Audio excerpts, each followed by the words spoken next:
So we'll begin with problems for the chapter current electricity. The first one is right here in front of us. It says current flowing through a wire is I equals 3t square plus 2t plus 5. So we can see that we are giving current as a function of time. What we have to find is the charge flowing through a cross section of wire between t equals 0 seconds and t equals 2 seconds. तो हमें पता है कि current जो होता है वो rate of flow of charge है with respect to time. Right. तो अगर हमें चार्ज फाइंड करना है तो हम सिंपली इंटीग्रल ले सकते हैं करंट का with respect to time. Right. और क्योंकि हमें दिया गया है कि हमें 0 से 2 सेकंड तक निकालना है तो Correct. t हमारा होगा 0 से 2. ठीक है. तो अब हम डालेंगे जो फंक्शन था i का. Right. तो वो था 3t square plus 2t plus 5. Right. तो इसका हम इंटीग्रल लेंगे t के हिसाब से from t equal to 0 to t equal to 2. ठीक है. तो ये हमारा बहुत ही सिंपल सा इंटीग्रेशन है. तो ये आ जाएगा तुम्हारा t cube plus t square plus 5t. Right. ठीक है. और ये होगा तुम्हारा t इक्वल टू 0 से t इक्वल टू 2 तक. तो ये तुम्हारा आ जाएगा 2 cube plus 2 square plus 5 times 2 minus 0. तो ये होगा 8 4 10 Right. 22 और यूनिट मत भूलना कूलम्स. Correct. ये हुई charge. So a fairly simple problem to start with. We're given current as a function of time, and we all know that current is the differential charge flowing per unit time. So to find charge, we simply have to integrate current with time within the given limits of time. So that was problem 1. We'll move on to the next one now.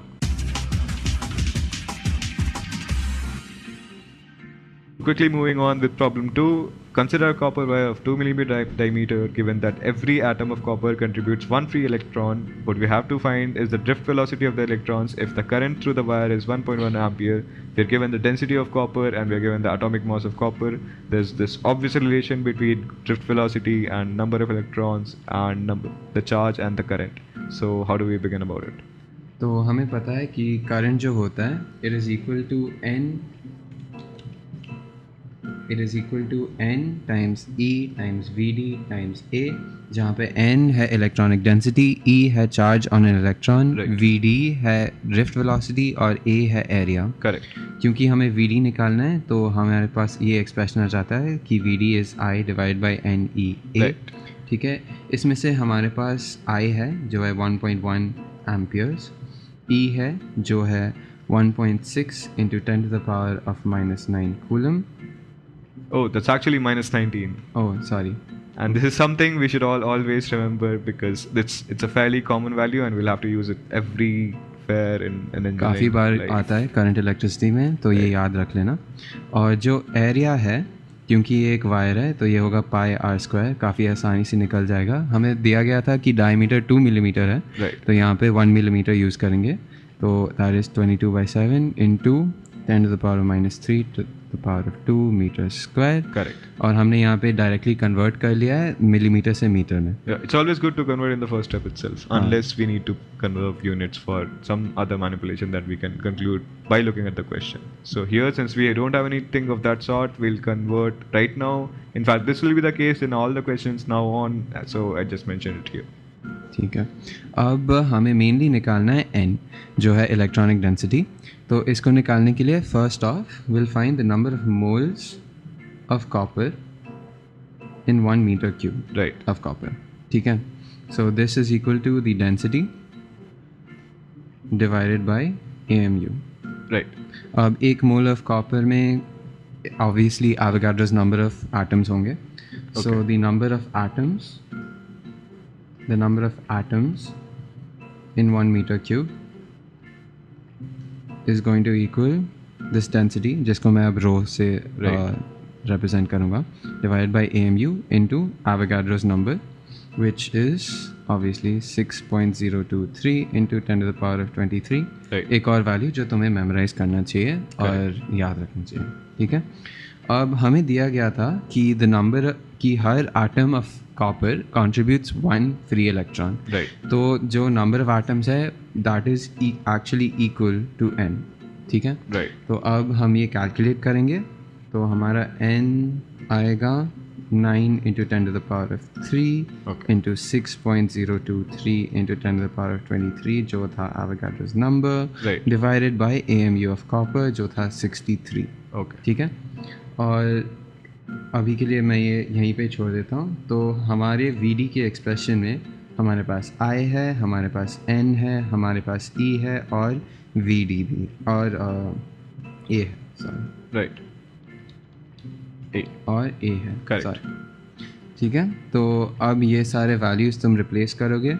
1.1 divided by 9 into 10 to the power of 3 into 6.023 into 10 to the power of 23 Right.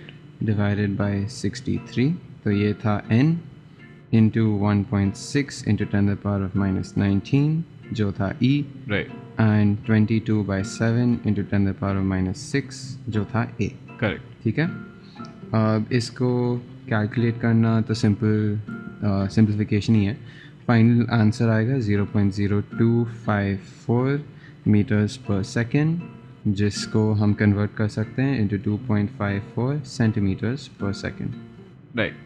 So that was the solution to problem 2. We were given the current, the diameter, and hence the volume and density and the atomic mass of copper. So we proceeded to express VD in terms of the current, the number of electrons, the electronic charge, and the area. Actually, right.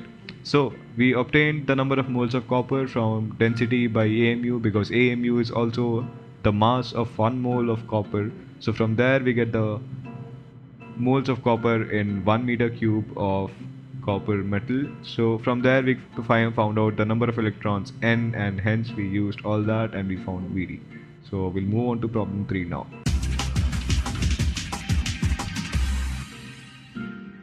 So we'll begin with problem 3 now. Consider a conducting square sheet of side L and thickness T made of material of resistivity ρ. We have to determine the dependence of resistance of the sheet between the shaded faces on L and T. Right. तो ये काफ़ी simple problem है. Firstly हम याद करते हैं कि जो रेजिस्टेंस है, its relation is rho L by A, जहाँ पे रो है रेजिस्टिविटी, एल है लेंथ और ए है एरिया. तो इस स्क्वायर शीट के लिए हमारा जो लेंथ है वो एल है, कैपिटल एल, और जो एरिया है वो है L times T. Right. Right. तो अब जो रेजिस्टेंस होगा हम सिंपली इसको रिप्लेस करते हैं, तो rho times L divided by L T. Correct. तो ये एल और एल कैंसिल हो जाएंगे और तुम्हारे पास सिर्फ रो बाई टी आएगा. Right. तो हम अब इससे कंक्लूड करते हैं कि जो रेजिस्टेंस है वो एल से इंडिपेंडेंट है. Correct. ठीक है, और साथ में ये रेजिस्टेंस इन्वर्सली प्रोपोर्शनल है थिकनेस से. Correct. तो इससे होगा क्या कि अगर तुम लंबाई बढ़ाओगे कोई चेंज नहीं होगा, थिकनेस रिड्यूस करोगे तो रेजिस्टेंस इंक्रीज होगा. Right.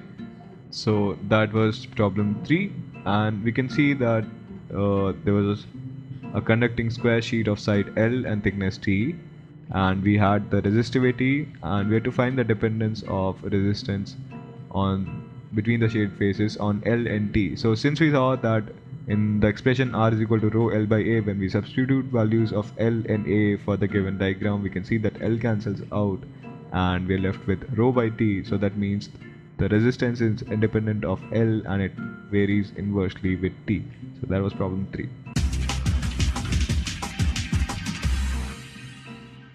So problem 4, another short one. It says if wire is stretched to increase its length by 1%, what is the corresponding change in resistance? This is one of a familiar set of problems you'll have across physics, chemistry and math. So let's look at the solution. तो जैसे हमने previous question में देखा था, resistance is equal to rho L by ए.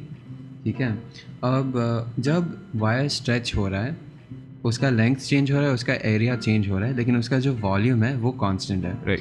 तो इस expression को handle करना सिंपल करने के लिए हम इसको मल्टीप्लाई और डिवाइड करते हैं एल से.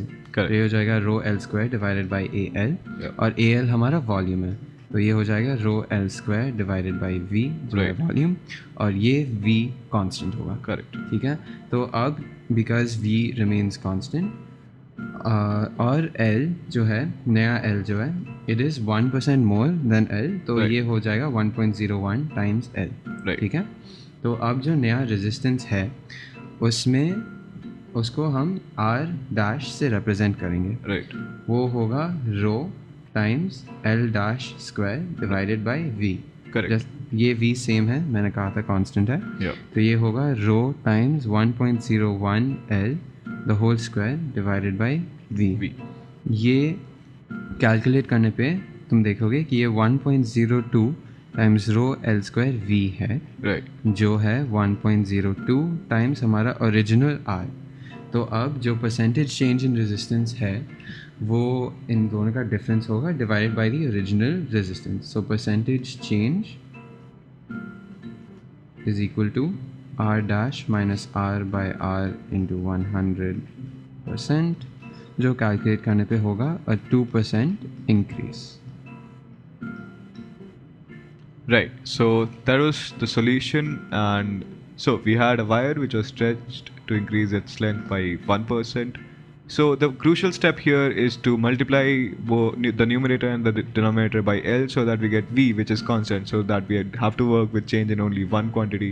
Also, you would remember the expressions for minute changes in quantities. Since it's L square, obviously, and it's a 1% change, so it had to be a 2% change because the degree is 2, which was a shorter method to this problem, but then it's always good to verify in this manner because this doesn't always work for a percentage change, and in crucial situations you would better not want to think how much is small enough, so it's better to just check like that because it doesn't take very long.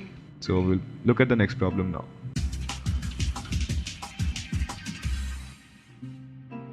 So we're looking at problem 5 now. The resistance of a filament wire is 5 ohms at 50 degrees Celsius and 6 ohms at 100 degrees Celsius. So we have to find the resistance of the wire at 10 degrees Celsius. We are familiar about the relation between temperature change and the new resistance, and we are given 2 data points, so obviously we have to find out one more. Right. तो जो resistance है कोई particular temperature पे, it is equal to R naught times 1 plus alpha into T minus T naught. ठीक है. तो इस case के लिए हम T नॉट को 10 डिग्री सेंटीग्रेड मानेंगे और जो R नॉट है वो कॉरस्पॉन्डिंग रेजिस्टेंस होगा. अब इस इक्वेशन को हम थोड़ा हैंडल करने के लिए, सिंपल बनाने के लिए, will multiply R naught through. तो हमारे पास ये रिलेशन आ जाएगा और अल्फ़ा R नॉट ये कांस्टेंट रहेगा, तो इसको मैं K से रिप्लेस करूँगा. अब we'll replace the values given to us. तो हमारे पास आता है 5 ohms is equal to R naught plus K times 50 minus 10, तो ये आएगा हमारा R नॉट प्लस 40K. और सिमिलरली 6 ohms के लिए हमारे पास है R नॉट प्लस 90K. तो हमारे पास दो इक्वेशंस आ गए हैं, दो अननोन वेरिएबल्स के साथ. तो इनको हम सॉल्व करके हमें मिल जाएगा R नॉट और K के वैल्यूज़. सॉल्व करके हमें मिलता है कि K जो है इट इज़ 1/50. Okay. और जो R नॉट है वो निकलेगा 4.2 ohms. Okay. Right. So we can see we had this relation with us which was covered in theory as well, and we were just given 2 data points, and when we have those two, it involves just algebraic manipulation to get yet another one.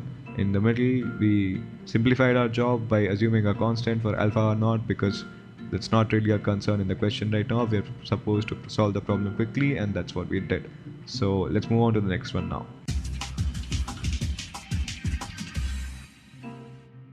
So problem 6, and we come across the first circuit in this set of problems. Find the current supplied by the battery in the given circuit. And this circuit looks slightly complicated, but I'm sure it can be simplified very easily. हाँ, ये circuit जो है ये सिर्फ दिखने में complicated है. एक बार हम इस सर्किट को रीड्रॉ करेंगे तो हमें पता चलेगा कि ये जो सर्किट है वो एक सिंपल कॉम्बिनेशन है सीरीज़ और पैरेलल रेजिस्टर्स का. तो इसको रीड्रॉ करने के लिए हम शुरू करेंगे बैटरी से. तो ये रहा उसका पॉजिटिव और नेगेटिव टर्मिनल. नेगेटिव टर्मिनल से हम देखते हैं कि एक 2 ohm रेजिस्टर कनेक्टेड है. तो ये यहाँ पे आ गया. 2 ohm रेजिस्टर के बाद एक 1.5 रेजिस्टर भी है, 1.5 ohms, और ये है कनेक्टेड पॉजिटिव टर्मिनल से. तो ये हम देख रहे हैं कि ये दोनों सीरीज़ में हैं. अब जो 6 ohm रेजिस्टर हैं वो देख रहे हैं कि 2 ohm और 1.5 ohm के बीच से आ रहा है.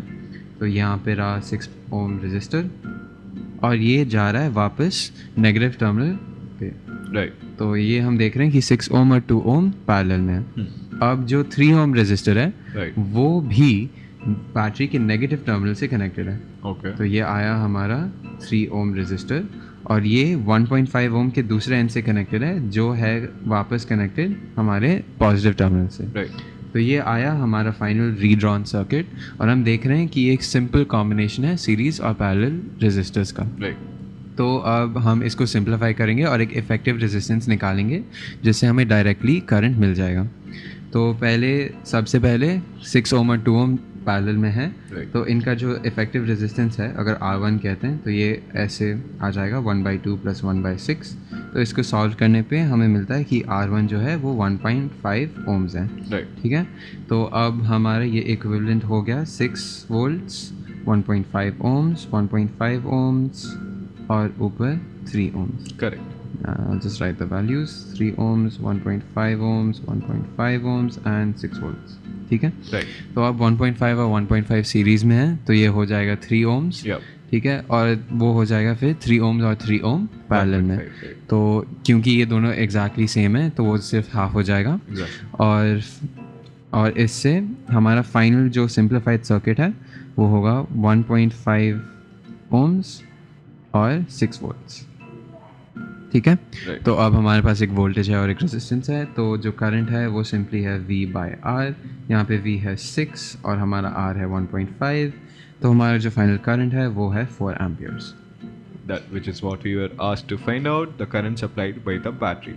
So we can see that whenever there's a circuit right in front of us, we should always try to simplify it to a combination of series and parallel elements. And this one was easy to simplify, and hence we found out the equivalent resistance, which was 1.5 ohms, and hence we have the current 6 by 1.5 4 amperes. Let's look at the next problem now.